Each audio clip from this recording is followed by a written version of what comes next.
सामाजिक सञ्जाल प्रयोगको अधिकारमा कटौती नगर्ने प्रधानमन्त्री ओलीको भनाई। सामाजिक मर्यादा ध्वस्त बनाउँदै घृणा फैलाउने कार्यको नियन्त्रण गर्ने स्पष्टोक्ति। भूकम्प प्रभावित सुदूरपश्चिममा सरकारी नजर पुग्यो। जाजरकोट, बझाङ र डोटीका पुनर्निर्माण तथा पुनर्स्थापना आयोजना कार्यान्वयन गर्ने तयारी। अरणीको राजमार्ग अन्तर्गत निर्माणाधीन धुलीखेल खावा सडक खण्डको ठेक्का रद्द। निर्माण कम्पनीले ढिलासुस्ती गरेको सडक डिभिजन कार्यालय भक्तपुरको ठहर। इजरायलले प्यालेस्टाइनका 600 नागरिकलाई रिहा गर्यो। आफन्तको पर्खाइमा रहेका प्यालेस्टिनीहरूले उत्सव बनाए।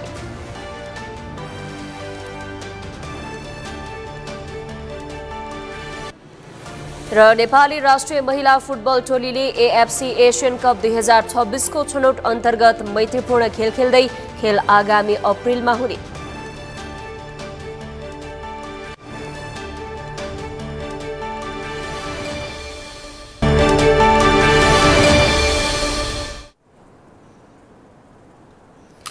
नमस्कार, सगरमाथा समाचारमा स्वागत छ। म राधिका तामाङ। अब समाचार विस्तारमा।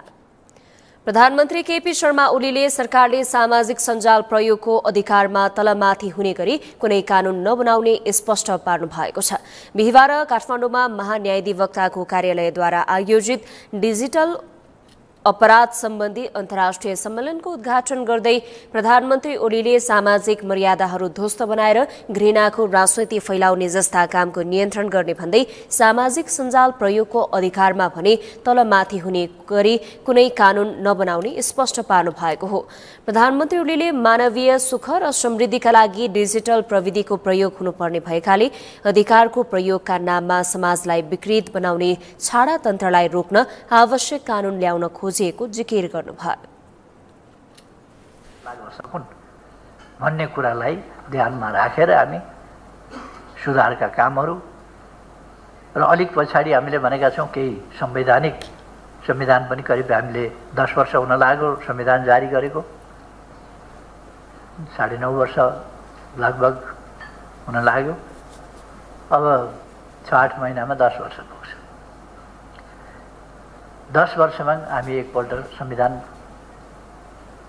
समीक्षा गरौँ, यसको कार्यान्वयनमा प्रभावकारिता कति आयो, संवैधानिक व्यवस्थाहरूमा कति प्रभावकारिता आयो र कहाँनिर सच्याउन बाँकी छ, ती कुराहरू पनि हामी हाम्रा अनुभवहरूबाट गर्दैछौँ र तदनुसारका कानुनहरू पनि समाजलाई अझ बढी लोकतान्त्रिक, पूर्ण लोकतान्त्रिक, अझ बढी सुशासनयुक्त, भ्रष्टाचार मुक्त, सुशासनयुक्त, अझ बढी समृद्ध विकासको माटोमा तीव्र गतिले अग्रसर बनाउने यी कामहरूतर्फ हामी लागेका छौँ। उहाँले डिजिटल प्रविधिको प्रयोग गरेर वा नगरेर अपराध हुन सक्ने र यसको अनुसन्धानका लागि विद्युतीय प्रविधि प्रयोगको सुविधाले अपराध नियन्त्रणमा अन्तर्राष्ट्रिय सहयोग आदान प्रदान सहज हुने बताउनुभयो। प्रधानमन्त्री ओलीले समृद्ध नेपाल, सुखी नेपालीको राष्ट्रिय गन्तव्य प्राप्ति गर्न सुशासन प्राप्ति तथा जनताको सामाजिक र आर्थिक अधिकारको प्रयोग आवश्यक पर्ने धारणा राख्नुभयो। कार्यक्रममा महान्यायाधिवक्ता रमेश बडालले आपराधिक घटनामध्ये डिजिटल प्रयोगबाट अपराध हुने क्रम बढ्दो रहेको र सामाजिक सञ्जाल दुरूपयोगका साथै डिजिटल ठगी, वित्तीय अपराध तथा डाटा सुरक्षा चुनौतीहरू भएको बताउनु भएको छ। विभिन्न देशका प्रतिनिधि समेत सहभागी सम्मेलन 2 दिनसम्म चल्ने महान्यायाधिवक्ताको कार्यालयले जनाएको छ। सरकारले ल्याएको 6वटा विधेयक संघीय संसदको दुवै सदनमा पेश गरेको 27 दिन बितिसक्दा पनि सत्तारूढ दलहरूले अध्यादेश अझै पारित गराउन सकेका छैनन्। प्रतिनिधि सभामा सत्ताधारी दलहरूको बहुमत पुगे पनि राष्ट्रिय सभामा बहुमत नपुग्दा दलहरूले अध्यादेश पारित गराउन सकेका छैनन्। राष्ट्रिय सभामा 3 सीट रहेको उपेन्द्र यादव नेतृत्वको जसपा नेपालले भूमि सम्बन्धी अध्यादेश फिर्ता नगरे अन्य 5वटा अध्यादेश पनि अस्वीकार गर्ने अडान गरिसकेपछि दलहरू वैकल्पिक उपायको खोजीमा छन्। दलहरूले प्रतिपक्ष दल नेकपा एकीकृत समाजवादीलाई अध्यादेशमा सहयोग गर्न अपील गरेका थिए, तर नेकपा यसले नमानेपछि दलहरू दल विभाजन सम्बन्धी विधेयक ल्याएर एकीकृत समाजवादीलाई टुक्र्याएर भए पनि अध्यादेश पारित गराउने मनस्थितिमा रहेको छ। यशोदा भण्डारीको रिपोर्ट। सरकारले ल्याएको 6वटा विधेयक सदनमा पेश गरेको बिहीबार 27 दिन बितिसक्दा पनि सत्तारूढ दलहरूले अध्यादेश अझै पारित गराउन सकेका छैनन्। प्रतिनिधि सभामा सत्ताधारी दल नेपाली कांग्रेस र नेकपा एमालेको बहुमत पुगे पनि राष्ट्रिय सभामा बहुमतका लागि 2 सिट नपुग्दा दलहरूले अध्यादेश पारित गराउन सकेका छैनन्। सरकारलाई समर्थन जनाएको दल जसपा नेपालको राष्ट्रिय सभामा 3 सिट रहे पनि जसपाले अध्यादेश पारितमा सहयोग नगर्ने भएपछि दलहरू सङ्कटमा परेका हुन्। उपेन्द्र यादव नेतृत्वको जसपा नेपालले भूमि सम्बन्धी अध्यादेशमा चर्को विरोध गर्दै भूमि सम्बन्धी अध्यादेश फिर्ता नगरे अन्य 5वटा अध्यादेश पनि अस्वीकार गर्ने अडान कसेपछि दलहरू अध्यादेश पारित गराउन वैकल्पिक उपायको खोजीमा जुटेका छन्। अध्यादेश दुवै सदनबाट पारित गराउन दलहरू प्रतिपक्षीय दलहरू नेकपा माओवादी केन्द्र र नेकपा एकीकृत समाजवादीसँग सहयोगको माग गरिरहेका छन्। राष्ट्रिय सभामा अध्यादेश पास गर्न सहयोग गरिदिन भन्दै एमालेका महासचिव शङ्कर पोखरेलले माओवादीका उपमहासचिव वर्षमान पुनलाई फोन गरेका थिए, तर माओवादीले अध्यादेशको विपक्षमा मत हाल्ने स्पष्ट पारिसकेको छ। अन्य विपक्षी दलहरूले समेत अध्यादेशमा चर्को असन्तुष्टि जनाएका छन्। अहिले सरकार बहुमतले चल्छ यो दुनियाँले बुझेको छ। यो सरकारसँग बहुमत छैन भने कुरा संसदमा दर्ता गराएको विधेयक हटाउन भनेको मिल्दैन कानुन त। पहिला दिन नै अध्यादेश कार्यसूचीमा परिसकेको चिजलाई कार्यसूचीबाट हटाउनु नै उहाँसँग मेजोरिटी छैन भने बुझिन्छ। यदि उहाँसँग मेजोरिटी छैन भने बस्न मिल्छ कि मिल्दैन तपाईँ हामीले सोच्ने कुरा भयो। त कि त तपाईँले सहयोग गर्ने वातावरण बनाउनुहोस् कि त ठाउँ छोड्नुहोस्। यो बाहेक के विकल्प हुन्छ? एउटा नैतिक मानको लागि सारा काफी हुन्छ। माओवादीले नमानेपछि दलहरूले नेकपा एकीकृत समाजवादीलाई पनि अध्यादेशमा सघाउन भनेका थिए, तर नेकपा यसले पनि अध्यादेशमा असहमति जनाएपछि अब दलहरू दोस्रो विकल्पमा जुटेका छन्। नेकपा यसलाई अध्यादेशमा सहयोग गर्न अपिल गर्दा नमानेपछि दलहरू राजनैतिक दल विभाजन सम्बन्धी विधेयक ल्याएर एकीकृत समाजवादीलाई टुक्राएर भए पनि अध्यादेश पारित गराउने मनस्थितिमा छन्। सरकारले अध्यादेश ल्याउँदा दुवै सदनबाट पारित हुनुपर्ने व्यवस्था भए पनि विधेयकका हकमा भने प्रतिनिधि सभाबाट पारित गरेर पठाएको विधेयक राष्ट्रिय सभाले फेल गरे पुनः प्रतिनिधि सभाले पारित गरी प्रमाणीकरणका लागि राष्ट्रपति कहाँ पठाउन सकिने व्यवस्था छ। यही व्यवस्थामा टेकेर सत्ताधारी कांग्रेस र एमालेले राजनैतिक दल सम्बन्धी विधेयक अघि बढाउन लागेको सत्तारूढ दलका सांसदहरूको भनाइ छ। यता नेकपा यस पनि अध्यादेश पारित गराउन आफूलाई महत्त्वपूर्ण दलका रूपमा मान्दै आएको छ। हामी 10 सिट संसदमा छौँ। प्रदेश सभामा पनि हाम्रो सबै ठाउँमा उपस्थिति छ र हाम्रो पार्टी अहिले हाम्रो पार्टीको पोजिसन के छ भन्दाखेरि सबैको बिचमा हाम्रो पार्टी नभई नहुने स्थिति छ र हाम्रो पार्टीको महत्त्व त्यति छ। सानो ठुलो त अरूले भन्दै नै हुन्, तर हाम्रो पार्टीको कति महत्त्व छ भन्ने कुरा त देखाएको छ नि त। हरेक विषयमा अहिले अध्यादेश आउँदाखेरि हामीले नै व्यवस्थित तरिकाले कुराहरू अगाडि राखेका छौँ। राष्ट्रिय सभामा हाम्रा सांसदहरूले अगाडि राख्नु भएको छ, के अरे प्रतिनिधि सभामा हाम्रो आवाज बुलन्द भएको छ। राष्ट्रको लागि जल्दा बल्दा विषयहरूमा नेकपा एकीकृत समाजवादी नहुने पार्टी हो भन्ने कुरा त सबैलाई बोध भएकै छ नि त। सरकारले ल्याउन लागेको विधेयकमा 2वटा विषयमा संशोधन गर्ने कांग्रेस एमाले सहमति जुटिसकेको नेताहरूको भनाइ छ। पहिलो, अहिलेको निष्क्रिय रहेको दल सम्बन्धी अध्यादेशमा एकपटक विभाजन भएको पार्टी 5 वर्षसम्म फेरि विभाजन गर्न नमिल्ने भन्ने छ। एकीकृत समाजवादी 2078 भदौमा एमालेबाट विभाजन भएर बनेको थियो। सरकारले यो व्यवस्था संशोधन गर्न लागेको चर्चा छ। अर्को, राजनैतिक दल सम्बन्धी विद्यमान ऐनमा पार्टी विभाजन गर्न संसदीय दल र केन्द्रीय समितिमा 40% संख्या हुनुपर्ने प्रावधान छ। त्यसलाई पनि बदलेर केन्द्रीय समिति वा संसदीय दलमध्ये कुनै एकमा 40% पुर्याए पुग्ने प्रावधान राख्ने बारे छलफल भइरहेको छ।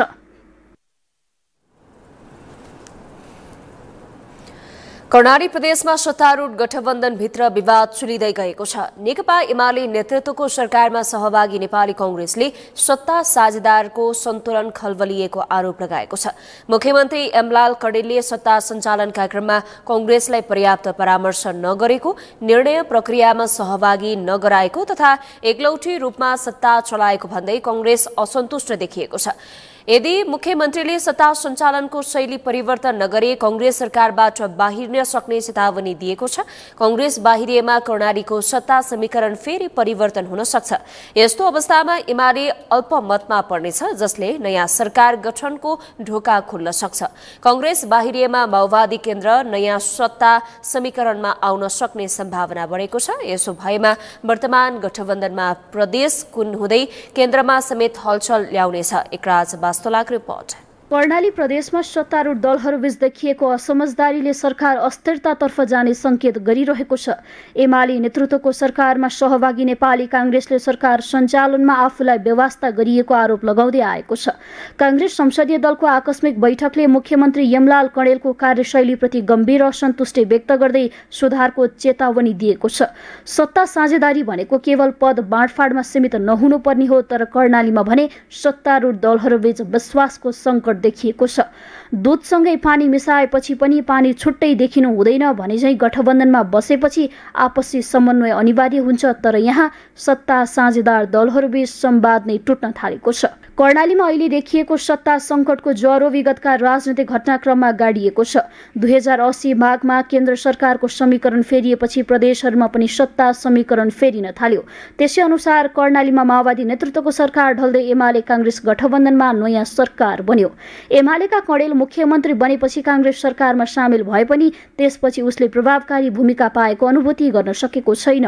घरको बाघ वनको स्याल भने चाहिँ सरकारमा बसेर पनि कांग्रेस मन्त्रीहरू शक्तिविहीन बनेको अनुभव गरिरहेका छन्। सरकारमा रहेर पनि निर्णय प्रक्रियामा असहभागी हुनु कांग्रेसका लागि ठूलो असन्तोषको कारण बनेको छ। यस्तो असन्तुष्टि बढ्दै जानुका पछाडि केही आधारभूत कारणहरू छन्। पहिलो, मुख्यमन्त्री कणेलले सरकार सञ्चालन गर्दा कांग्रेससँग पर्याप्त परामर्श नगरेको कांग्रेस सांसदहरूको गुनासो छ। दोस्रो, नीति निर्माण र बजेट विनियोजन जस्ता महत्त्वपूर्ण निर्णयमा कांग्रेसलाई अँध्यारोमा राखिएको छ। साथी भनेको साथमा हिँड्ने मात्र होइन, दुःख सुखमा साथ दिने हो भन्ने कुरालाई सत्ता साझेदार दलहरूले बुझ्न सक्नुपर्छ। तर कर्णालीमा सत्ता साझेदारहरू बीचको सम्बन्ध देखावटी मात्र जस्तो भइसकेको छ।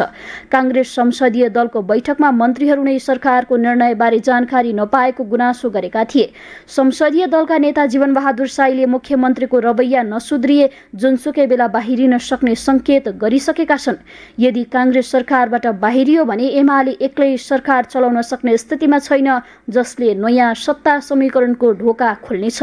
यही क्रममा प्रतिपक्षी माओवादी केन्द्रको भूमिका पनि महत्त्वपूर्ण बन्ने देखिन्छ।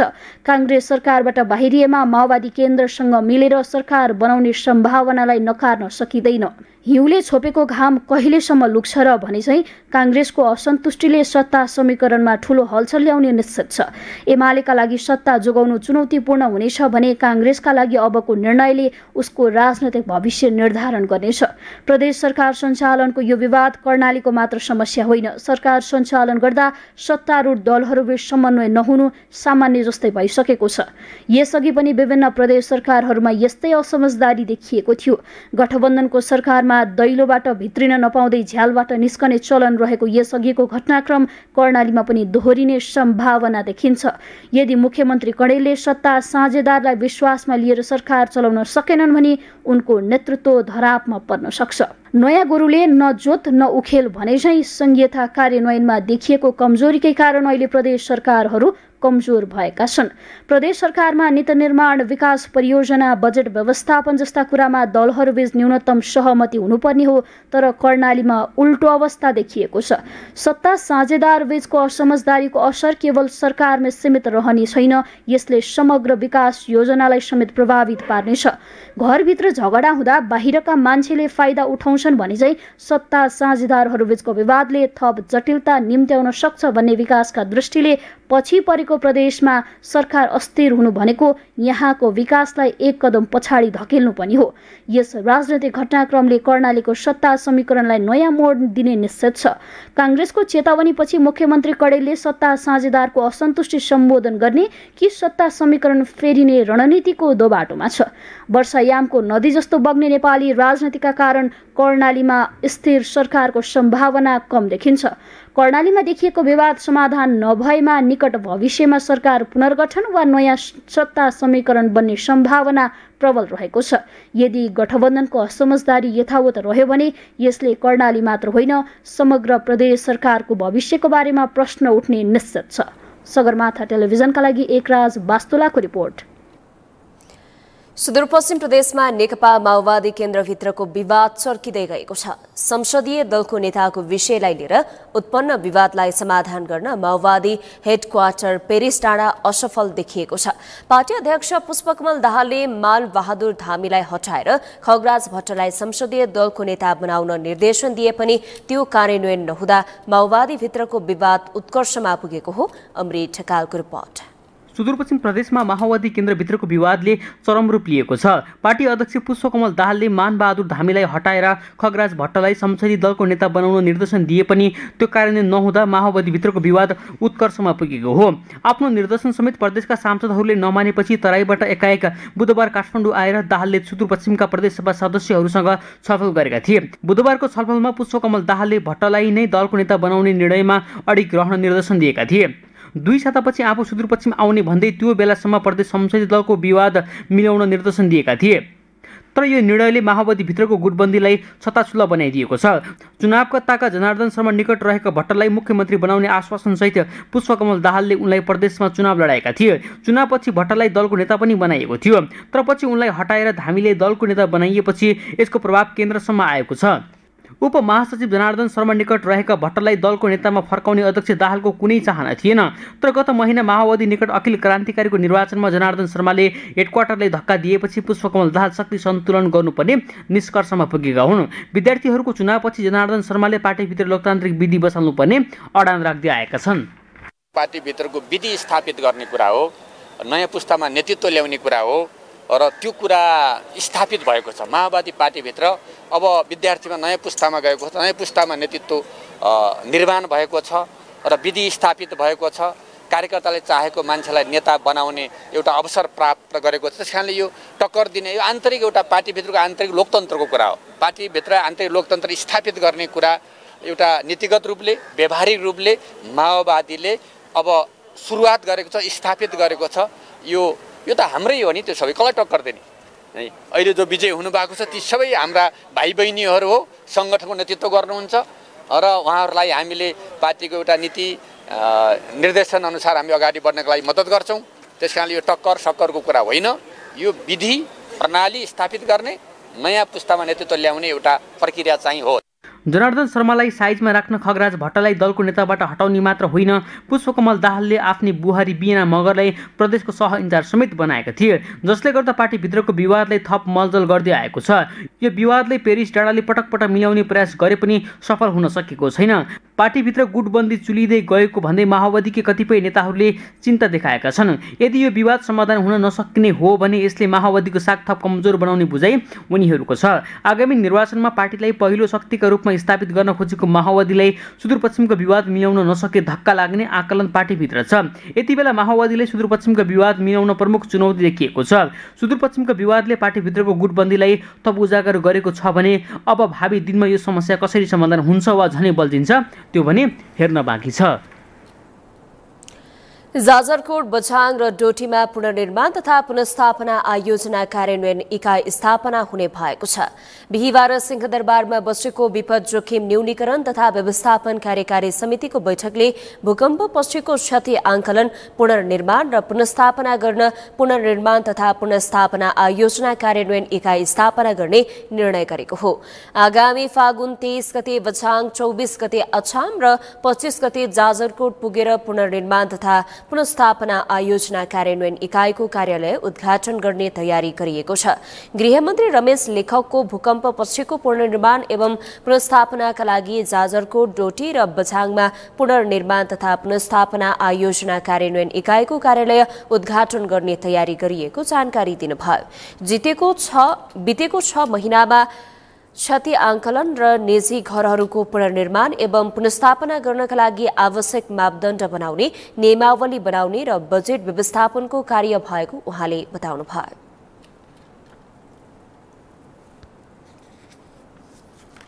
डिडिए यो विस्तृत क्षति आकलन गर्ने र पुनर्निर्माण र पुनर्स्थापन गर्ने कामहरू अगाडि बढ्न सकेको थिएन।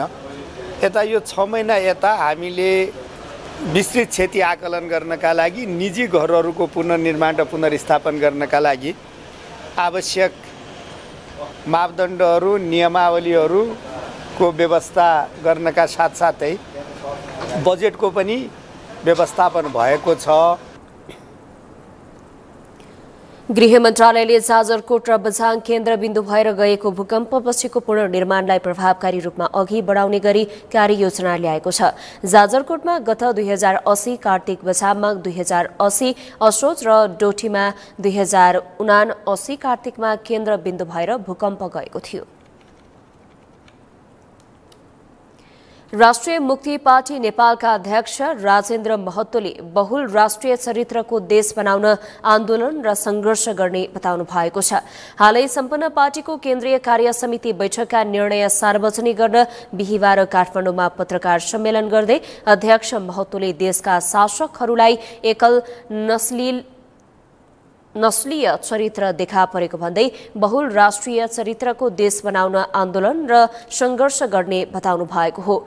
आन्दोलनका लागि समान धारणा र विचार मिल्ने पार्टी र संगठनहरूसँग बृहत मोर्चाबन्दी गर्ने निर्णय गरिएको उहाँले बताउनुभयो। उहाँले कांग्रेस, एमाले र माओवादीका कारण देश असफलतातर्फ उन्मुख रहेकाले देशलाई वैकल्पिक शक्ति आवश्यक रहेको धारणा राख्नुभयो। अध्यक्ष महतोले देशमा विभिन्न स्थानमा देखिएका समस्या समाधान गर्नुका साटो राज्यले अत्यधिक दमन गरेको र समुदाय बीच नै विभाजन पैदा गर्न खोजेको तर्क गर्नुभयो। पाथिभरा केबल कार निर्माणका क्रममा भएको विवादमा राज्यको दमन स्वीकार्य नभएको भन्दै महतोले सरकारको रवैया विरुद्ध संघर्षमा आउन आह्वान गर्नुभयो। दमनको नीति अख्तियार गरेको छ। त्यो लिम्बू विरुद्ध जुन सभ्यता संस्कृति रक्षाको लागि गरिएको संघर्ष, शान्तिपूर्ण संघर्षमाथि राज्यले गरेको यो जातीय नरसंहारको जुन काम गरेको छ, यहाँको सेना जो जिम्मेवार निकाय हो त्यसले त्यो चाहिँ आधिकारिक औपचारिक रूपमा भन्न बाध्य भयो। देशलाई यसरी गर्न मिल्दैन, देशलाई यसरी चलाउन मिल्दैन, देशको शान्ति सुरक्षा यसरी रहन सक्दैन। यो चाहिँ संवेदनशील हो, त्यो राज्यलाई सचेत गराएको म यो अवसरमा सेनालाई, त्यो सेनाको संस्थालाई धन्यवाद दिन चाहन्छु।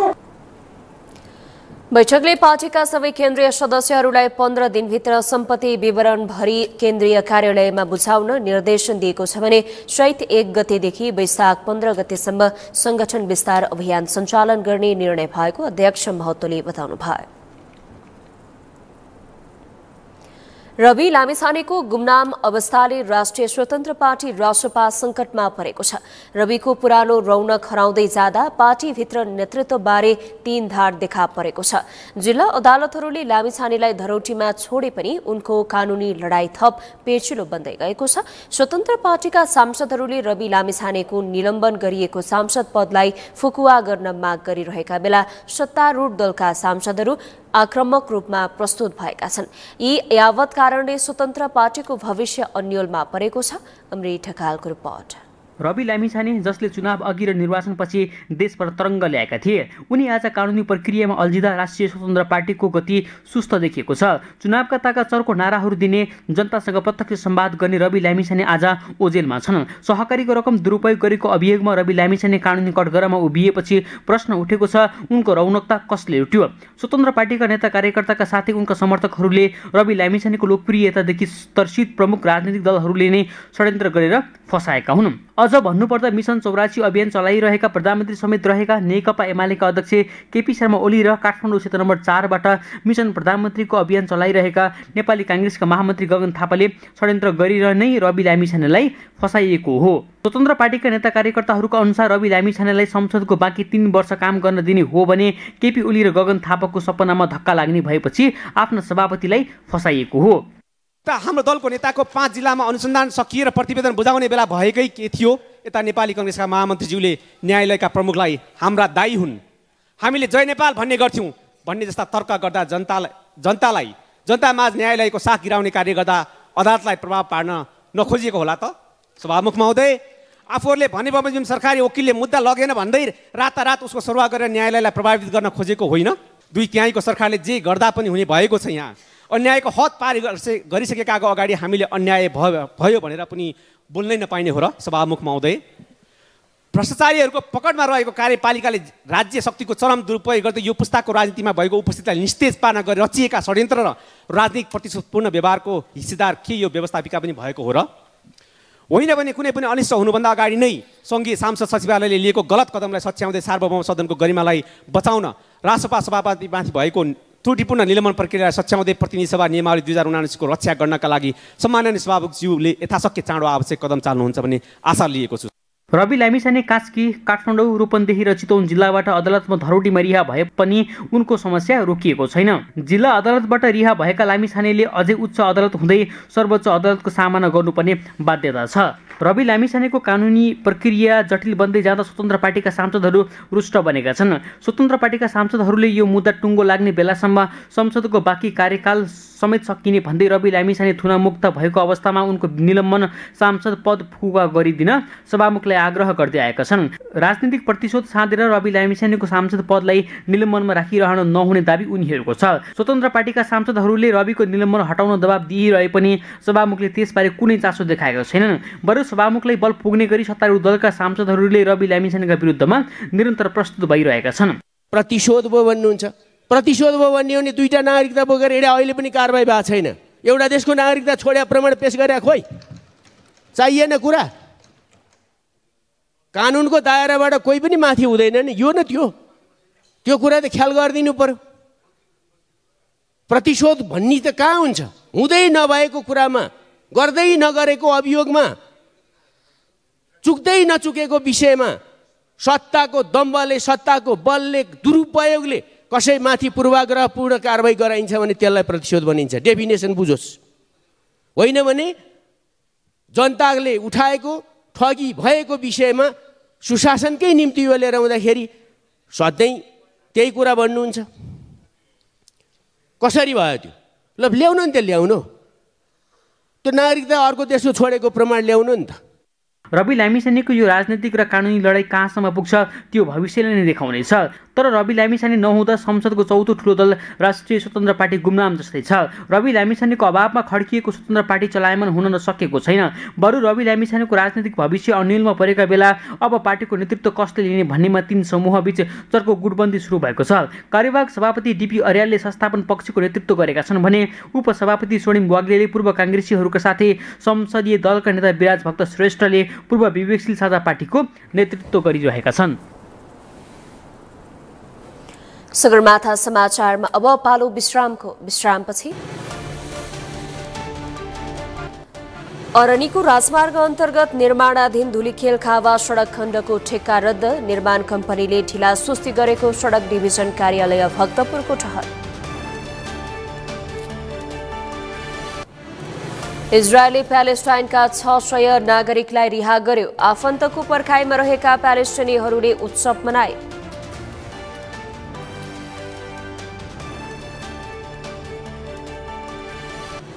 र नेपाली राष्ट्रिय महिला फुटबल टोलीले एएफसी एसियन कप 2026 को छनौट अन्तर्गत मैत्रीपूर्ण खेल खेल्दै खेल आगामी अप्रिलमा हुने।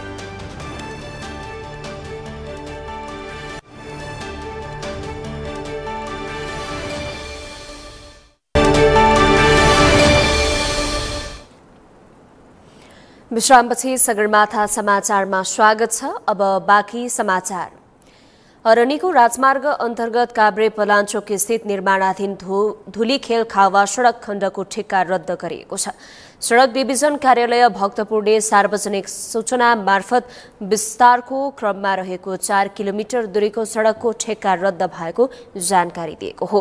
धुलीखेलदेखि खावासम्मको सडक विस्तारको ठेक्का गौरी पार्वती निर्माण सेवा प्राली नामक कम्पनीले 2079 जेठ 20 मा पाएको थियो। 2080 चैत 19 गतेभित्र बनाइसक्नुपर्ने गरी 20 करोड 19 लाख 46,000 501 रुपैयाँमा ठेक्का दिएको भए पनि ठेकेदार कम्पनीले निर्माणमा अल्टाल गर्दै आएका कारण समय सीमा सकिएको 11 महिना बितिसक्दा पनि निर्माण सम्पन्न हुन सकेको छैन।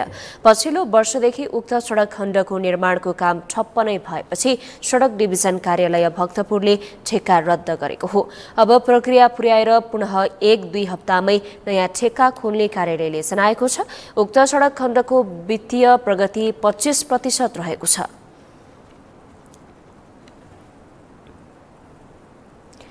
खानेपानी मन्त्री प्रदीप यादवले खानेपानी संस्थानमा देखिएको बेथिति अन्त्य गर्दै नाफामा लगेर छाड्ने प्रतिबद्धता जनाउनु भएको छ। संस्थानको 36औं वार्षिक उत्सवका अवसरमा बिहिबार काठमाडौँमा आयोजित कार्यक्रममा मन्त्री यादवले नयाँ आयोजनाका साथै संस्थानमा देखिएको बेथिति अन्त्य गर्दै घाटामा रहेको संस्थानलाई नाफामा लगेर छाड्ने प्रतिबद्धता जनाउनु भएको हो। उहाँले केही कर्मचारीहरूले संस्थाको हित विपरीत काम गरेको भन्दै असन्तुष्टि समेत व्यक्त गर्नुभयो। संस्थानलाई कार्यवाहकको भरमा धेरै दिन चलाउन नसकिने भन्दै छिट्टै महाप्रबन्धक नियुक्ति गर्ने उहाँले जानकारी दिनुभयो। उहाँले आफू मन्त्रालयमा आएपछि खानेपानीको क्षेत्रमा धेरै सकारात्मक काम भएका कारण जनताको असन्तुष्टि अन्त्य भएको दावी गर्नुभयो।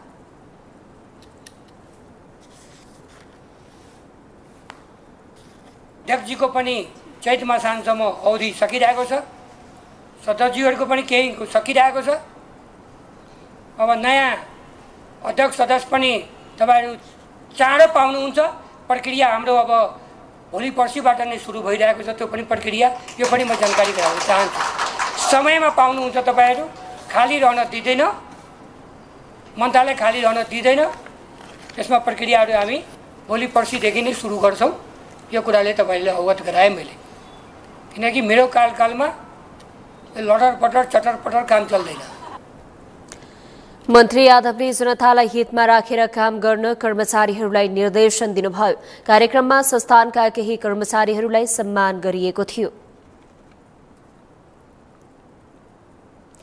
महिला बालबालिका तथा ज्येष्ठ नागरिक मन्त्री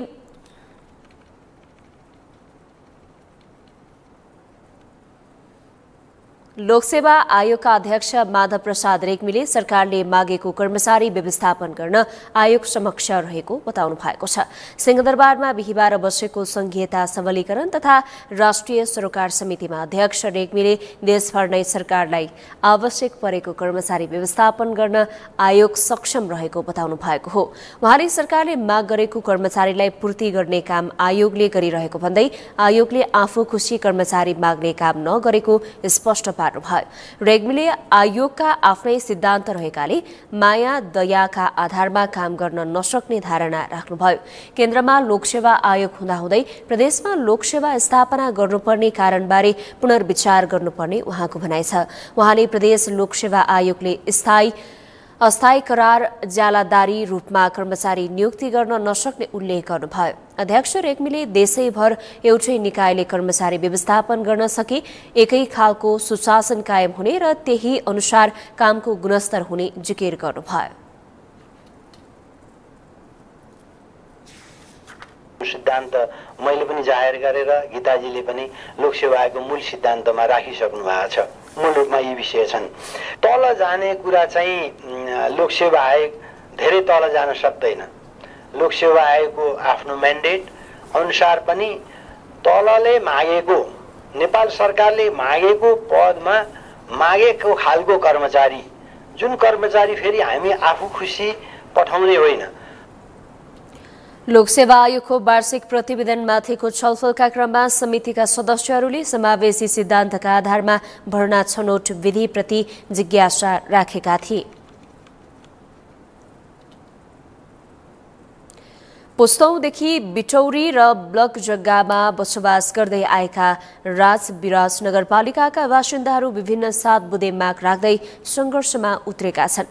उनीहरूले समस्या समाधानको माग गर्दै यसअघि दर्जनौं पटक राजविराज नगरपालिका तथा प्रमुख जिल्ला अधिकारी मार्फत सरकारवाला निकाय र प्रधानमन्त्रीसम्म ज्ञापन पत्र पठाई ध्यानाकर्षण गराउँदा पनि कुनै सुनवाई नभएकाले बाध्य भई चरणबद्ध आन्दोलनको घोषणासहित सड़क संघर्षमा उत्रेको संघर्ष समितिले बताएको छ।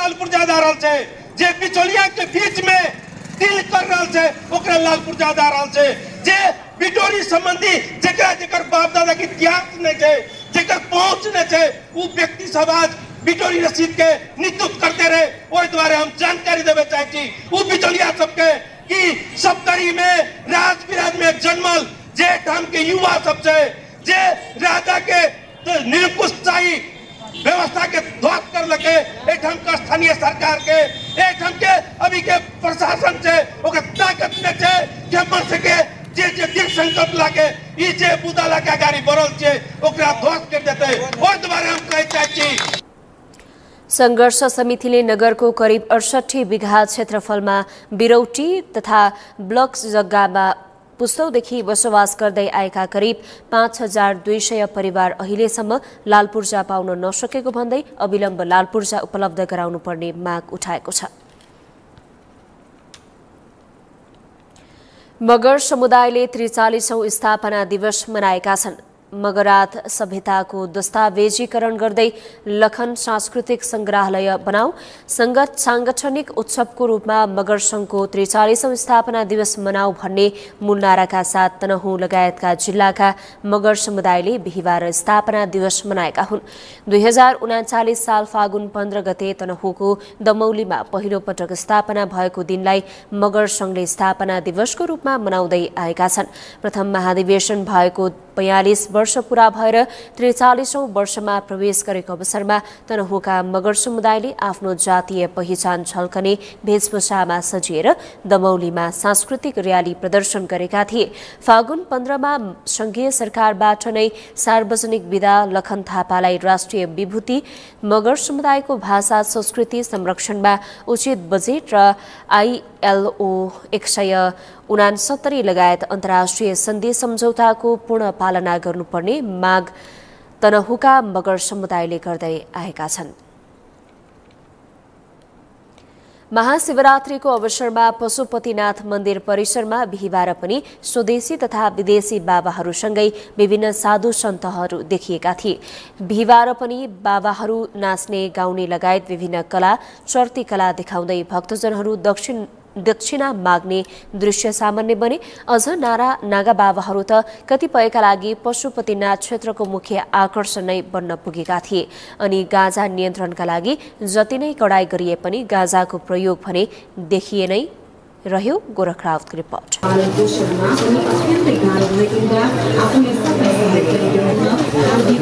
यो दृश्य पशुपतिनाथ परिसरको हो। महाशिवरात्रिको भोलिपल्ट बिहिबार पनि पशुपतिनाथ मन्दिर आसपास यस्ता दृश्य सामान्य बने। पशुपतिनाथमा आएका स्वदेशी तथा विदेशी बाबाहरूले आफ्नो चर्तीकलाको प्रदर्शन गरे। कोही नाच्ने, कोही गाउने, कोही माग्ने बाबाहरूको पनि फरक फरक रूप देखियो। कोही साधुहरू खाना पकाइरहेका थिए भने कोही खरानी र अन्य रङले सिगारिएका थिए। शिवरात्रिमा बाबाको विशेष काम भनेको गाँजाको सर्को तान्नु र त्यही अनुरूप व्यवहार गर्नु देखियो। हुन पनि बाबाहरूलाई चुरोटको खिल्लीमा गाँजा भर्न भ्याइ नभ्याइ छ।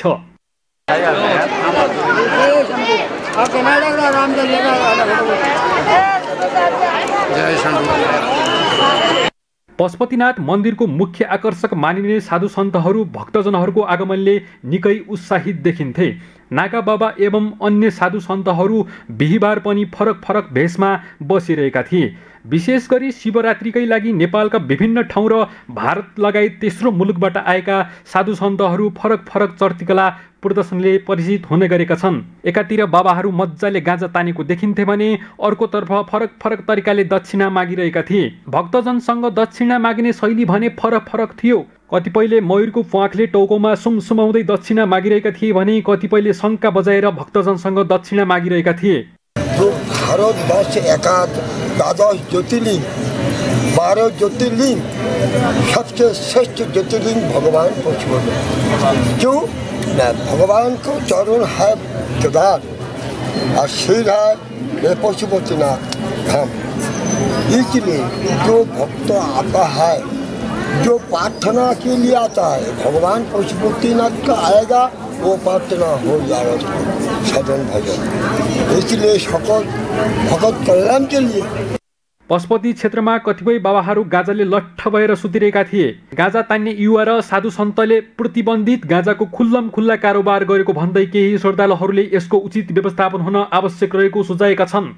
यो चाहिँ अब यो गाँजा भाङ धतुरा यसरी खुलेआम खानु चाहिँ मलाई नराम्रो जस्तो लाग्छ।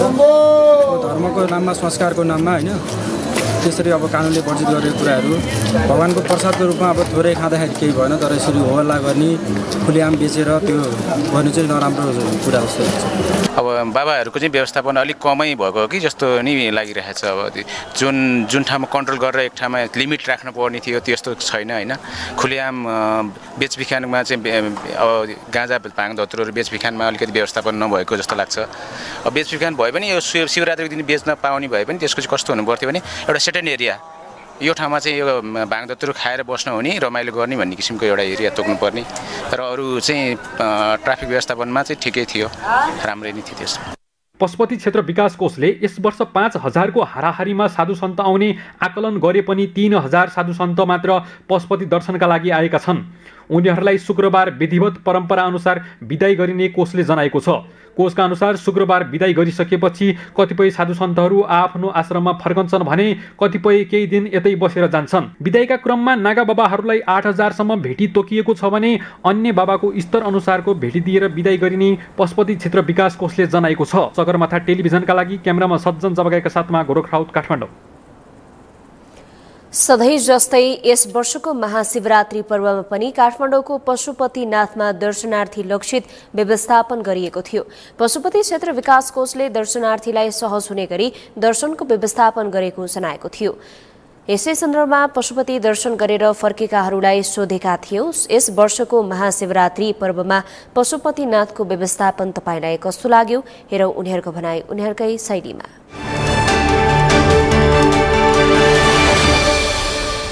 पहिलाको भन्दा एकचोटि चाहिँ निकै कमजोर जस्तो देखिएको छ, धेरै कमजोर देखेको छ। अब फोहोरहरूको व्यवस्थापन छैन, जताततै गन्दै गन्ध छ।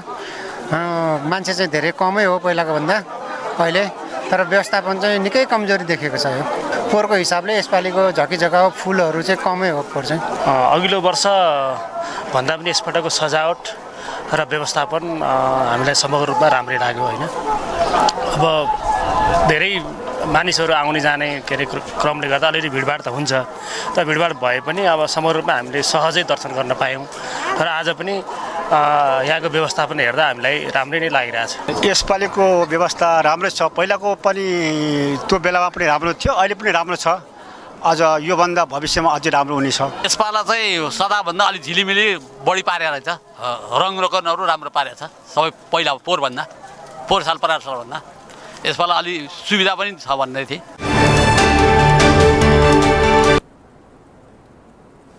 सगरमाथा समाचारमा अब पालो विश्रामको। विश्रामपछि इजरायलले प्यालेस्टाइनका 600 नागरिकलाई रिहा गर्यो। आफन्तको फर्काइमा रहेका प्यालेस्टिनीहरूले उत्सव मनाए।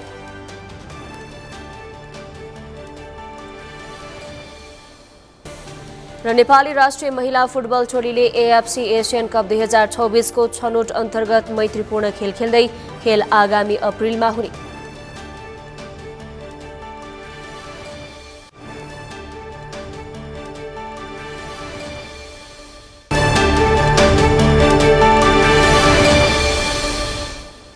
विश्रामपछि सगरमाथा समाचारमा स्वागत छ। अब पालो अन्तर्राष्ट्रिय समाचारको।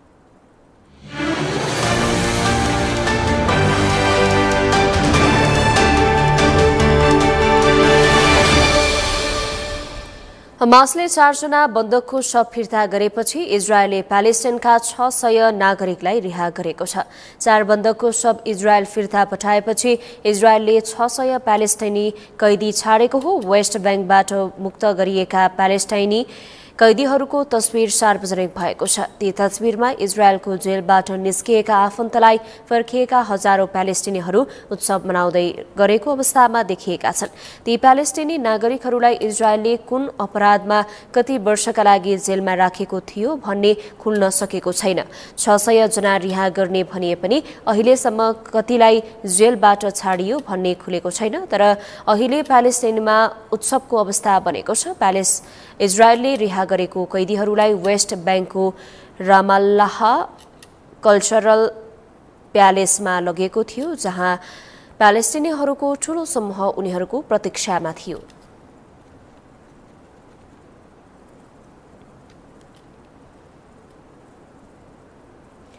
सगरमाथा समाचारमा अब पालो अर्थ समाचारको।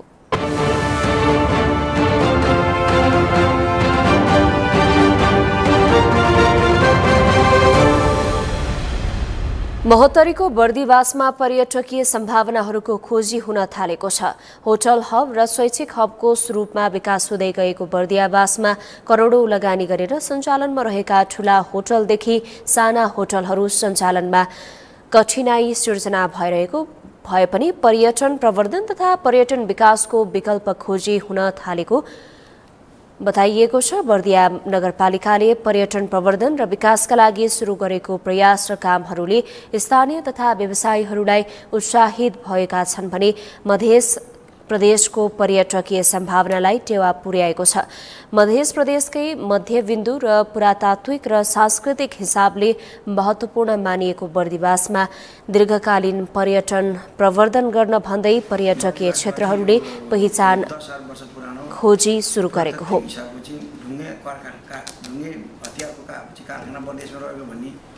ऐतिहासिक पुष्टि भएको छ। यसलाई चाहिँ हामीले पुरातत्व विभागसँग चाहिँ छलफल गरेर पुरातत्व विभागले चाहिँ एउटा अनुसन्धान गरेको छ, एउटा निर्णय गरेको छ। यो अनुसार चाहिँ बर्दिवास नगरपालिकाले काम गर्ने भनेको छ। त्यही अनुसार चाहिँ हामी त्यसलाई काम फलो गरेर चाहिँ त्यही अनुसार काम गर्ने भनेर अगाडि बढाएका छौँ। यो पुरातत्व विभागले दिएको अनुसारमा चाहिँ बर्दिवास नगरपालिका अगाडि जाने कुरो एउटा यो विषय कुनै हतियार कारखानाको बारेमा। नवलपरासीको कावासोतीको जटायु रेस्टुरेन्ट मोडेलमा हजारौंले दृश्यावलोकन गर्न सक्ने गरी नगरले गिद्ध रेस्टुरेन्टको प्रक्रिया अगाडि बढाएको छ। प्राकृतिक कुचिकारको रूपमा चिनिने गिद्ध संरक्षण प्रक्रियाले एकातिर विश्वबाट लोपोन्मुख गिद्धको संरक्षण हुने स्थानीयको भनाइ छ।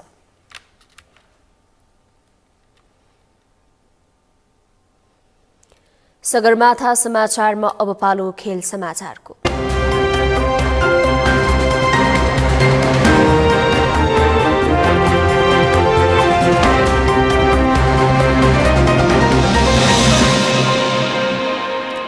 नेपाली राष्ट्रिय महिला टोलीले आगामी अप्रिलमा मैत्रीपूर्ण फुटबल प्रतियोगिता खेल्ने भएको छ।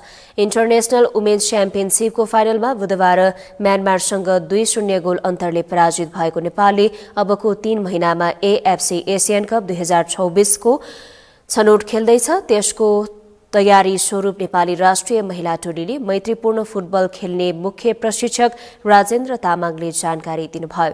उक्त प्रतियोगिता घरेलु मैदानमै हुने वा बाहिर हुने भन्नेबारे अझै टुङ्गो लागिसकेको छैन।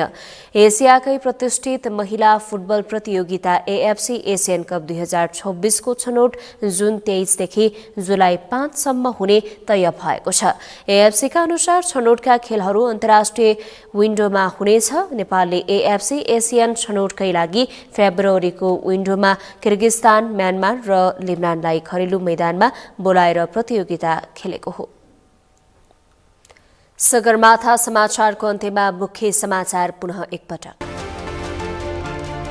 सामाजिक सञ्जाल प्रयोगको अधिकारमा कटौती नगर्ने प्रधानमन्त्री ओलीको भनाई। सामाजिक मर्यादा ध्वस्त बनाउँदै घृणा फैलाउने कार्यको नियन्त्रण गर्ने स्पष्टोक्ति। भूकम्प प्रभावित सुदूरपश्चिममा सरकारी नजर पुग्यो। जाजरकोट, बझाङ र डोटीमा पुनर्निर्माण तथा पुनर्स्थापना आयोजना कार्यान्वयन गर्ने तयारी। अरनीको राजमार्ग अन्तर्गत निर्माणाधीन धुलीखेल खावा सडक खण्डको ठेक्का रद्द। निर्माण कम्पनीले ढिलासुस्ती गरेको सडक डिभिजन कार्यालय भक्तपुरको ठहर। इजरायलले प्यालेस्टाइनका 600 नागरिकलाई रिहा गर्यो। आफन्तको पर्खाइमा रहेका प्यालेस्टिनीहरूले उत्सव मनाए।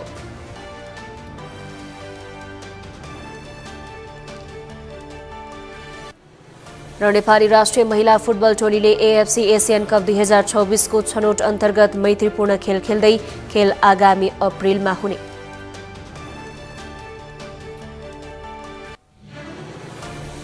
हौस् त सगरमाथा समाचार अहिलेलाई सकियो। तपाईँ समाचार बुलेटिनका साथै सगरमाथा टेलिभिजनका सम्पूर्ण कार्यक्रम www.sagarmatha.tv मा पनि पढ्न र हेर्न सक्नुहुनेछ। साथै युट्युबमा youtube.com/sagarmatha TV नेपालमा हेर्न सक्नुहुनेछ। तपाईँ हामीलाई फेसबुकमा पनि facebook.com/YesTV नेपालमा फलो गर्न सक्नुहुनेछ। समाचारको शिखर, नेपालको गौरव, नेपालको पहिलो न्यूज च्यानल, तपाईको तेस्रो आँखा सगरमाथा टेलिभिजन हेर्दै गर्नुहोला। नमस्कार।